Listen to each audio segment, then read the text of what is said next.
Hi hello friends, welcome back to my channel cooking with Ramya. ಒಂದು simple ಆದ ಬೆಂಡೆಕಾಯಿ ಫ್ರೈನ ಯಾವುದೇ ರೀತಿಯ ಅಂಟು ಲೋಳೆ ಬರದಂತೆ ತುಂಬಾ ಟೇಸ್ಟಿ ಮತ್ತು ಕ್ವಿಕ್ಕಾಗಿ ಹೇಗೆ ಮಾಡೋದು ಅಂತ ನೋಡೋಣ. ಮೊದಲಿಗೆ ಒಂದು ಅರ್ಧ ಕೆಜಿಯಷ್ಟು ಬೆಂಡೆಕಾಯಿನ ನಾನು ಒಂದು ಬೌಲಲ್ಲಿ ನೀರು ತೊಗೊಂಡು ಚೆನ್ನಾಗಿ ವಾಶ್ ಮಾಡಿ ತೊಳೆದಿಟ್ಕೋತಾ ಇದ್ದೀನಿ. ಬೆಂಡೆಕಾಯಲ್ಲಿ ಸ್ವಲ್ಪ ಕೂಡ ಧೂಳೇನೂ ಇಲ್ಲದಂತೆ ಚೆನ್ನಾಗಿ ಒಂದು 2 ಸಲ ವಾಶ್ ಮಾಡ್ಕೋಬೇಕಾಗುತ್ತೆ. ನೋಡಿ, ನಾನೀಗ 2 ಸಲ ವಾಶ್ ಮಾಡಿದ್ದೀನಿ. ಸೊ ವಾಶ್ ಮಾಡಿರೋಂತಹ ಬೆಂಡೆಕಾಯಿನೆಲ್ಲ ಈ ರೀತಿಯಾಗಿ ಒಂದು ಹ್ಯಾಂಡ್ ಟವಲ್ ಮೇಲೆ ಹಾಕ್ಕೊಳ್ಳೋಣ, ಅಥವಾ ಯಾವುದಾದ್ರೂ ಕಾಟನ್ ಕ್ಲಾತ್ನ ಕೂಡ ಯೂಸ್ ಮಾಡಿಕೊಂಡು ಈ ವಾಶ್ ಮಾಡಿರೋಂತಹ ಬೆಂಡೆಕಾಯಿನೆಲ್ಲ ನೀಟಾಗಿ ಒರೆಸ್ಕೋಬೇಕಾಗತ್ತೆ.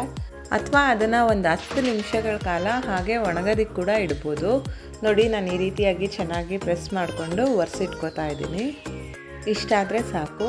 ಸೊ ಈಗ ಒಣಗಿರೋ ಅಂತಹ ಬೆಂಡೆಕಾಯಿನೆಲ್ಲ ನೀಟಾಗಿ ಮೀಡಿಯಮ್ ಸೈಜಲ್ಲಿ ಕಟ್ ಮಾಡ್ಕೋಬೇಕಾಗುತ್ತೆ. ನೋಡಿ, ತುಂಬ ದೊಡ್ಡದಾಗೂ ಬೇಡ, ಚಿಕ್ಕದಾಗೂ ಬೇಡ. ನಂತರ ಒಂದು ಪ್ಯಾನ್ನ ಬಿಸಿ ಇಟ್ಕೊಂಡು ಒಂದು 3ರಿಂದ 4 ಟೇಬಲ್ ಸ್ಪೂನಷ್ಟು ಕುಕ್ಕಿಂಗ್ ಆಯಿಲ್ ಹಾಕ್ಕೊಳ್ಳೋಣ. ಅದು ಸ್ವಲ್ಪ ಬಿಸಿ ಆದಮೇಲೆ ಕಟ್ ಮಾಡಿರೋ ಅಂತಹ ಬೆಂಡೆಕಾಯಿನೆಲ್ಲ ಪ್ಯಾನ್ಗೆ ಟ್ರಾನ್ಸ್ಫರ್ ಮಾಡ್ಕೊಳ್ಳೋಣ. ಈಗ ಕಟ್ ಮಾಡಿರೋ ಅಂತಹ ಬೆಂಡೆಕಾಯಿನೆಲ್ಲ ನೀಟಾಗಿ ಫ್ರೈ ಮಾಡ್ಕೋಬೇಕಾಗುತ್ತೆ.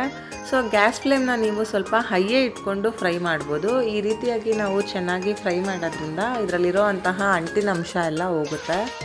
ಸುತ್ತಲೂ ಚೆನ್ನಾಗಿ ಒಂದು 2-3 ಸಲ ಫ್ರೈ ಮಾಡ್ಕೊಂಡ ನಂತರ ಇದರ ಲಿಡ್ನ ಕ್ಲೋಸ್ ಮಾಡಿ ನಾವು 1-2 ಮಿನಿಟ್ಸ್ ಅಷ್ಟು ಬಿಡಬೇಕಾಗುತ್ತೆ. ಆವಾಗ ಹಬೆನಲ್ಲೇ ಸಾಫ್ಟ್ ಆಗುತ್ತೆ ಬೆಂಡೆಕಾಯಿ.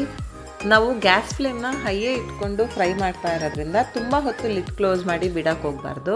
1-2 ಮಿನಿಟ್ಸ್ ಆದ ತಕ್ಷಣ ನಾವು ಲಿಡ್ನ ಓಪನ್ ಮಾಡಿ ಮತ್ತೆ ಇನ್ನೊಂದು ಸಲ ಈ ರೀತಿಯಾಗಿ ಫ್ರೈ ಮಾಡ್ಕೋಬೇಕಾಗುತ್ತೆ. ನೋಡಿ, ಈಗ ಬೆಂಡೆಕಾಯ್ದು ಕಲರ್ ಎಲ್ಲ ಚೇಂಜ್ ಆಗ್ತಾ ಇದೆ. ಸುಮಾರು ಒಂದು 80% ಬೆಂಡೆಕಾಯಿ ಇದೇ ರೀತಿಯಾಗಿ ಫ್ರೈ ಮಾಡಬೇಕಾಗುತ್ತೆ. ಆಗ ಅಂಟಿನಂಶ ಏನೂ ಇರೋದಿಲ್ಲ. ನೋಡಿ, ಈಗ ಚೆನ್ನಾಗಿ ಫ್ರೈ ಆಗಿದೆ. ಸೊ ಫ್ರೈ ಆಗಿರೋಂತಹ ಬೆಂಡೆಕಾಯಿನೆಲ್ಲ ಒಂದು ಪ್ಲೇಟಿಗೆ ಟ್ರಾನ್ಸ್ಫರ್ ಮಾಡ್ಕೊಳ್ಳೋಣ.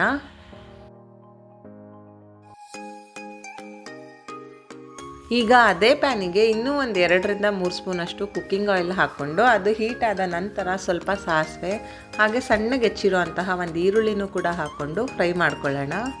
ಈರುಳ್ಳಿ ಎಲ್ಲ ಚೆನ್ನಾಗಿ ಫ್ರೈ ಆಗಬೇಕು, ಅಂದರೆ ಕಲರ್ ಚೇಂಜ್ ಆಗೋವರೆಗೂ ಈ ರೀತಿಯಾಗಿ ಫ್ರೈ ಮಾಡಿಕೊಂಡು ನಂತರ ನಾವು ಬೆಂಡೆಕಾಯಿನ ಏನು ಹುರಿದಿಟ್ಕೊಂಡಿದ್ವಿ ಅದನ್ನು ಕೂಡ ಇದರಲ್ಲಿ ಸೇರಿಸ್ಕೊಳ್ಳೋಣ. ನಂತರ ಈರುಳ್ಳಿ ಜೊತೆ ಬೆಂಡೆಕಾಯಿನೂ ಕೂಡ ಮತ್ತೊಂದು ಸಲ ಫ್ರೈ ಮಾಡ್ಕೊಳ್ಳೋಣ. ಆಗಲೇ ನಾವು 80% ಅಷ್ಟೇ ಕುಕ್ ಮಾಡ್ಕೊಂಡಿದ್ವಿ. ಸೊ ಈಗ ಇನ್ನೂ ಸ್ವಲ್ಪ ಲಿಡ್ನ ಕ್ಲೋಸ್ ಮಾಡಿ ಗ್ಯಾಸ್ ಫ್ಲೇಮ್ನ ಈಗ ಲೋ ಇಟ್ಕೊಂಡು ಒಂದು 2 ಮಿನಿಟ್ಸ್ ಅಷ್ಟು ಕುಕ್ ಮಾಡ್ಕೊಳ್ಳೋಣ. ನೋಡಿ, ಈಗ ಆಲ್ಮೋಸ್ಟ್ ಬೆಂಡೆಕಾಯಿ ಎಲ್ಲ ಸಾಫ್ಟ್ ಆಗಿದೆ, ಈರುಳ್ಳಿ ಕೂಡ ಚೆನ್ನಾಗಿ ಕುಕ್ ಆಗಿದೆ. ಇವಾಗ ಒಂದು ಒಳ್ಳೆ ಮಿಕ್ಸ್ನ ಕೊಟ್ಬಿಟ್ಟು ಇದಕ್ಕೆ ನಾವು ಮಸಾಲೆನೆಲ್ಲ ಆ್ಯಡ್ ಮಾಡ್ಕೊಳ್ಳೋಣ.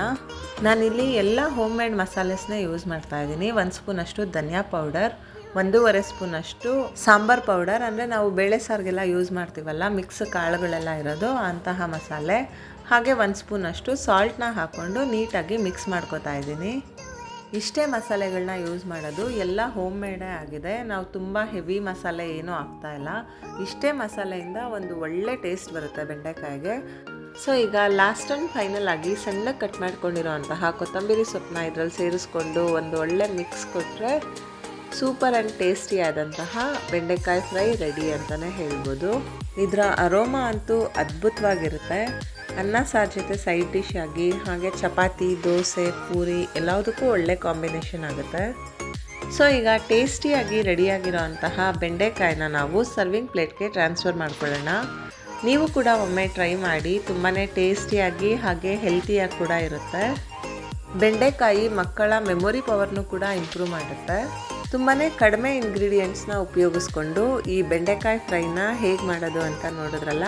ನಿಮಗೆ ಈ ನನ್ನ ರೆಸಿಪಿ ಇಷ್ಟವಾದರೆ ನನ್ನ ಚಾನಲ್ಗೆ ಸಬ್ಸ್ಕ್ರೈಬ್ ಮಾಡಿ, ಈ ವಿಡಿಯೋನ ನಿಮ್ಮ ಫ್ರೆಂಡ್ಸ್ ಆ್ಯಂಡ್ ಫ್ಯಾಮಿಲಿ ಜೊತೆ ಶೇರ್ ಮಾಡಿ. ಮುಂದೆ ಒಂದು ಹೊಸ ರೆಸಿಪಿ ಜೊತೆ ಸಿಗೋಣ. ಅಲ್ಲಿವರೆಗೂ take care, have a great day, bye.